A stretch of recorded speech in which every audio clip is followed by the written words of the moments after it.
Pharmacists Association Frontline Insights, a two-part interview series on rapid molecular strep testing in community pharmacies. This series is supported by an unrestricted educational grant from Abbott Laboratories.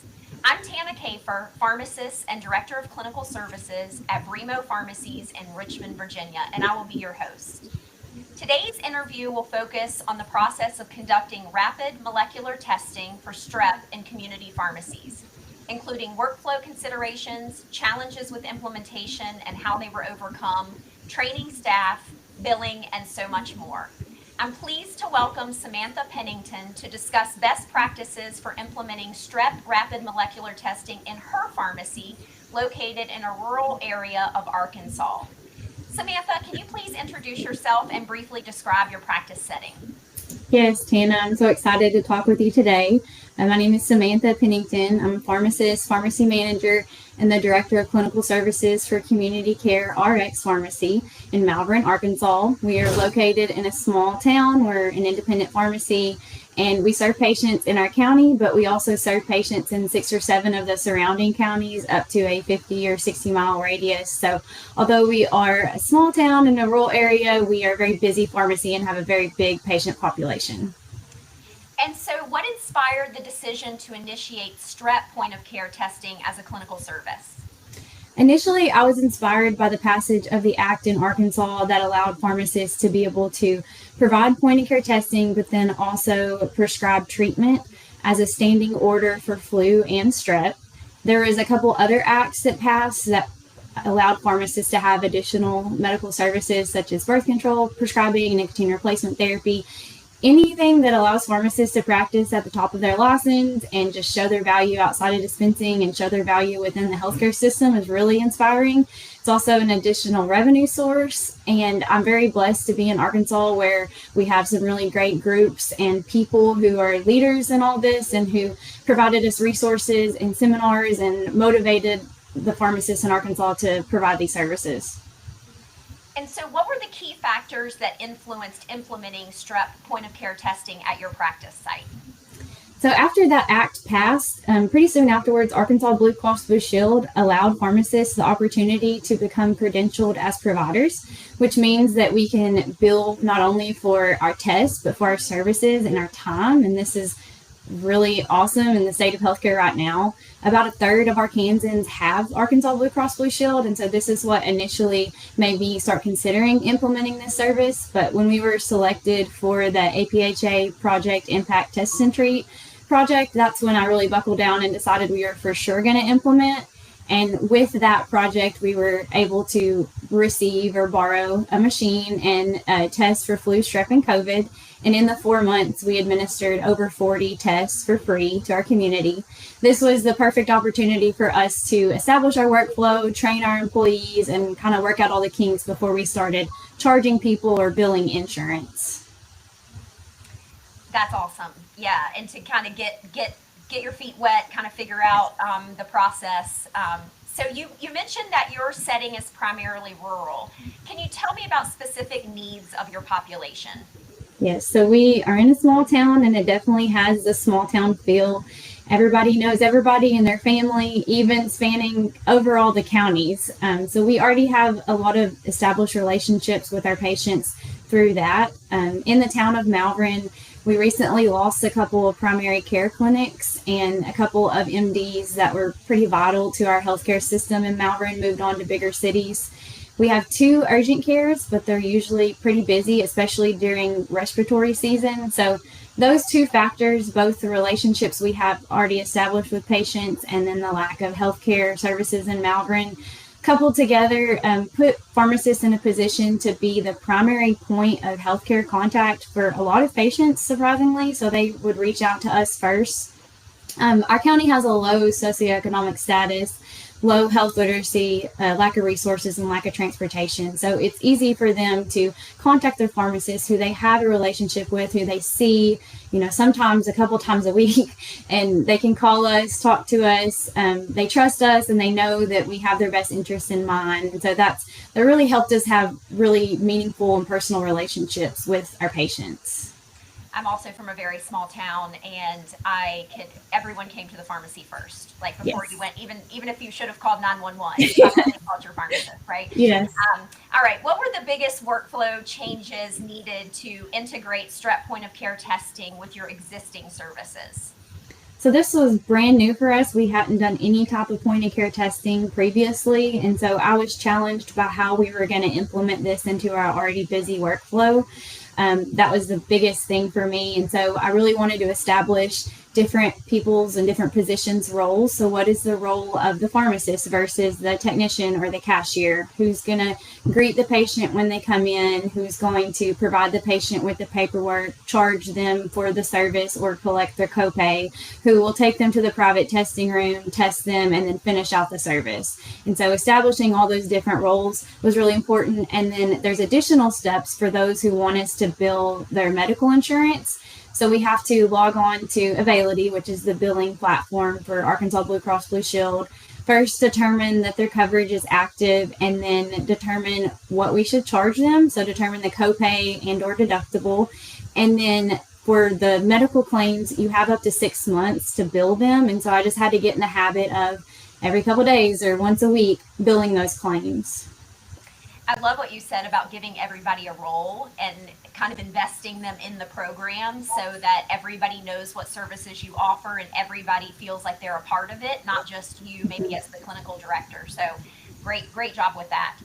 So there's appointment-based model, there's walk-in model. What has worked best for your practice and why? So surprisingly, walk-in has worked best for us. That's how we currently provide all of our medical services. So for vaccines or like B12 shots or whatever medical service a patient is coming in to get, they know they can just walk in and we'll get them taken care of really quickly. We have the service there. We have an acuity scheduling service where people can go on our website, our Facebook page, or follow QR codes to schedule an appointment with us. It's only been used a couple times. And whenever we first implemented that service, we felt like it kind of hindered our workflow a little bit, having to keep up with the schedule. So walk-in is definitely the best for us, but calling ahead does help. Do you often have a lot of people waiting for services, or do you feel like you're pretty efficient at rolling them through? We're pretty efficient because we're used to people coming in. They come in to the pharmacy for like their CGMs every 10 days or every 14 days. We have people in the pharmacy all the time, so we're used to rolling through patients pretty easily. Yes, and I guess if you're engaging all of your staff, that makes it easier too because each person has a role. Mm-hmm. So what major challenges did you face during implementation and how did you overcome them? So 2 big challenges that I faced were training employees and then learning how to medical bill. And it's not necessarily the training that was the hard part, but it was the fact that this was a brand new workflow for us. That was hard, just developing the step-by-step procedure and just getting that figured out was the training part that was difficult. But I tried to involve every single person into the workflow, and as I was creating it, I involved them in helping me figure out what the best thing to do is. So as I was creating it, I'm viewing it from a pharmacist's point of view. And even though I was trying to think of their perspective, it was great to get their input and let them know that their opinion was valued. And so for each individual person, we have about 20 to 25 employees. I sat down with them, we went over everything, I answered questions, and every single person was provided with that step-by-step procedure for how this workflow is going to work. And then for medical billing, I attended a couple of boot camps, medical billing boot camps, Arkansas CPSN and Arkansas Pharmacists Association, put those on, and that really helped. And they also provided resources for us that helped me figure out what ICD-10 codes, what diagnosis codes, and HCPCS codes I needed to use for medical billing. And I'm still struggling learning how to do that, but I have a lot of resources available from those associations that have helped. And APhA has a lot of those resources Yes. too that they're going to share. So how have you effectively marketed your Strep point of care testing to both your patients and then also your providers that you mentioned you have very close relationships with in your town? Yeah, so word of mouth has been best for us, especially like with our patients, letting them know. We have posters throughout the pharmacy, and also word of mouth for our providers. So we either texted or called, faxed, emailed them to let them know, both for the PCPs and the urgent cares, that we have this service. And then we also let the local school nurses know. We have about 6 schools around our area and the surrounding counties that utilize us as their primary pharmacy. And even though with the APhA project we could not provide free tests for those under 18, we can still test anybody and prescribe treatment for 3 and older as long as they fall within the inclusion criteria. So that was helpful with advertising through that. And then we also put ads on our Facebook page. That's really the main social media resource we use, and we have a website as well. And then we ran an ad on Facebook, and that seemed to be taken up from the community also. That's great. Our test and treat in Virginia is 18 and above, so it's nice that you can treat the kiddos, because obviously that's something that is important for when they have strep. So what essential training did your staff need to deliver the point of care services successfully in your pharmacy? So thankfully in Arkansas, I didn't have to do any additional training, no CE or credentialing requirements. I made sure that I had a really good understanding of what the protocol was. And then I had previously completed a point of care testing certificate a couple years ago, and this is not required at all, but it did help me have a good foundation and a good background in exactly how to administer these tests and how to swab, and a good refresher on collecting vital signs that maybe I had forgotten about from school. So not required, but it definitely was helpful. And then me being taught that helped me be able to teach my pharmacists and my employees this service as well. Yeah, that's nice. I'm sure you were able to help them through that process so they didn't have a lot of the pitfalls of not having that training in advance. So how do you ensure compliance with state laws and credentialing requirements? So the standing order is located on the homepage of the Arkansas Board of Pharmacy website. So I made sure that I printed that along with all the other standing orders, have a binder that has all of our policies and procedures. I like paper in front of me, so I just highlighted what was important, made sure I knew the ins and outs of all of the standing order, whether it's something we can do, but also what we cannot do, what we're not allowed to do. And then for the credentialing requirements, Arkansas Blue Cross Blue Shield has a network rep for different regions, and so I reached out to them as I was completing those requirements, and I also utilized help from my colleagues who are going through the same thing I was going through.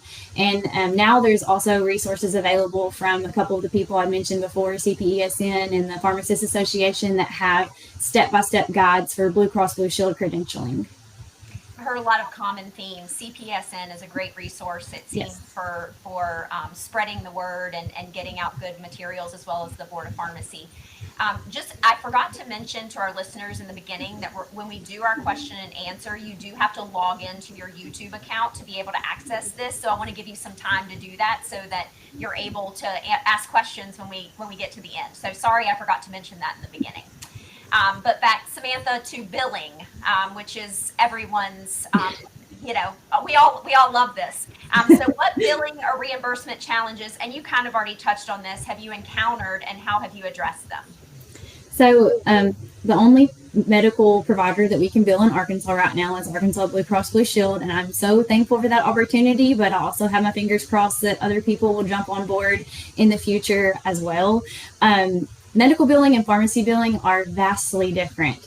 With pharmacy billing, we sometimes get an instantaneous either rejection or approval of our claim. And even if it is rejected, we can put in a DUR code, or we can know that it needs a PA, and we can pretty instantly know how to solve that problem in the future. But with medical billing, sometimes I won't get a response for months. I mean, right now I'm waiting on a claim that I submitted in February. So remembering to keep up with those claims and checking back up on them is important. And then just knowing how to build them, as I mentioned, just what diagnosis codes and exactly what you need to put within that claim has been difficult. And then the hardest part for me has been determining what to charge patients at the point of sale. So some insurance will tell me what the copay is, some do not. Some tell me what I need to charge for deductible, and sometimes I just have to guess how much I should charge on a patient's deductible. And so the way that I've tackled that is if I don't charge the patient enough at the point of sale, then I send them a bill in the mail just like any other medical provider would. And how have your patients responded to that, getting a bill from the pharmacy? Thankfully, they have taken it up well. We do have accounts at our pharmacy, so some patients are used to getting a bill just from the regular pharmacy side of things. But so far, nobody has bought it because they can also go on to the Blue Cross Blue Shield EOB and see the claim. It's not like we're just sending them a random bill. They can view it from their insurance side too. And like you said, it's like any other medical billing. So it's just we have to be okay with it, right? Yes. And I bet if we talk in a year, your medical billing knowledge is going to be where your pharmacy billing knowledge is. So it's a learning curve, and we appreciate you being here and telling us how you kind of worked through this. So what has been the financial impact or return on investment of offering Strep point of care testing in your pharmacy? It's been very successful. When I was first considering implementing these services and deciding what tests and machines we wanted to use, I purchased an Abbott, a BD Veritor machine, which is an antigen test. And we have since made up the cost of that machine and tests. And that's been through our cash-based services, but also reimbursement through insurance. And I've been able to purchase the Abbott ID Now machine, which is what we were able to use during the APhA project that we had to give back, but I really liked it. So we've made up enough that I've been able to replace my machine, and it's a molecular machine, so we get a little bit better reimbursement. So that's helped. And then another revenue source that I want to mention is that we use the patients coming in and the foot traffic to help sell OTC items as well. So even if they test negative, I will take them out to the OTC section and offer them OTC solutions that might help. Yes, great way to kind of upsell and help them feel better, because that's why they came in to begin with. What are key benefits that you have observed for both your patients and your practice since introducing Strep point of care testing? For my patients, it's been really important, especially in my community that has a lack of healthcare, for them to know that they can rely on us for this service and an additional medical service that we are able to provide. They may not have realized we were able to do that. And so them seeing the versatility of pharmacists, and then that we are appreciated as medical providers, the ability to bill their insurance has been really cool. And just being able to provide that service has been awesome for my community as a whole. For myself, I've been able to gain confidence as a healthcare provider and in medical billing. Like you said, it's a learning curve, but I do feel much better than I used to. But the most important thing for me has been the way that my pharmacy, my technicians and cashiers have responded. They are so proud that we can offer this service. They're our biggest advocates, and they are bragging on us all the time that, letting the community know that we can do these things. So it's been very beneficial for the morale of my pharmacy also. It sounds like a great culture, and giving them the autonomy to do some of those things, I'm sure makes them feel proud as well. Yes. What advice would you give to others considering adding Strep point of care testing to their clinical services? As with anything, the startup is always the hardest part. Just make sure that you get your paperwork put in as early as possible. Apply for your CLIA waiver, your NPI. If you're going to become credentialed, get that started, because it usually takes a while. Utilize the resources. There are a ton of resources out there. Like you mentioned, APhA has awesome resources, your Pharmacist Association, and if you're a part of CPSN, I've mentioned them a couple times, they have great resources. The local colleges of pharmacy, and then your colleagues also, and that may be a colleague in your city or your state, but also there's tons of pharmacy colleagues out there who are here to offer advice. I would also make sure that everybody has a clear understanding of the workflow before you start implementing the service. And as I've mentioned, it can be scary at first, but I feel like the reward to your community and yourself really makes it all worth it. Yes, awesome. Thank you. All right, that concludes the more formal part of the interview, and now we're going to open it up to question and answer from the audience. As a reminder, please make sure you log into your YouTube account so you're able to access this feature. Let's see what we have.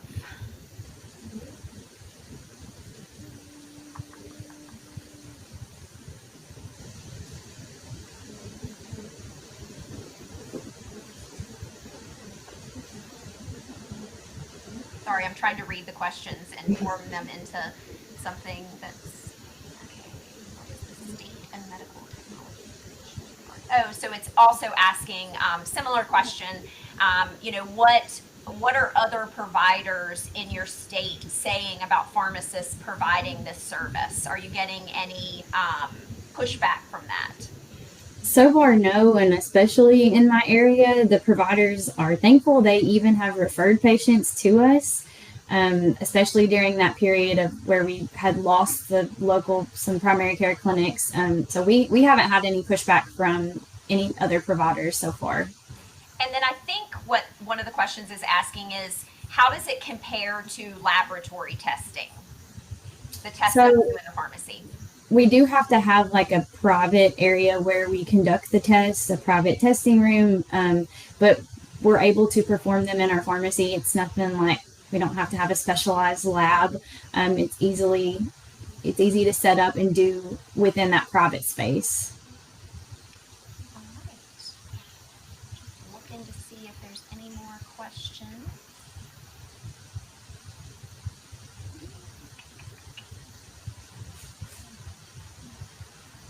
Without seeing any come through, I'll keep an eye on it, and Samantha, you keep an eye on it too as I'm kind of closing us out. So this concludes part 2 of our 2-part Frontline Insights interview series on rapid molecular testing in community pharmacies. I want to again thank Abbott Laboratories for sponsoring this interview and making it possible. And I want to thank you, Samantha, for being here and giving us all this great information. And I want to thank you, the listeners, for listening, and I hope you find it useful. APHA recently published a 2-part resource for pharmacists explaining the logistics of billing and credentialing for Strep test and treat services in community pharmacies. The first document, Credentialing and Billing for Strep Test and Treat Services in Community Pharmacies, discusses legislative authority, education and training requirements, billing and payment models, and credentialing and contracting with payers to deliver these services. The second document provides an overview of state-by-state pharmacist authority, information on payers, and additional resources for pharmacists who are considering implementing Strep test and treat services to reference. And these resources are available at a URL that is shown on your screen right now.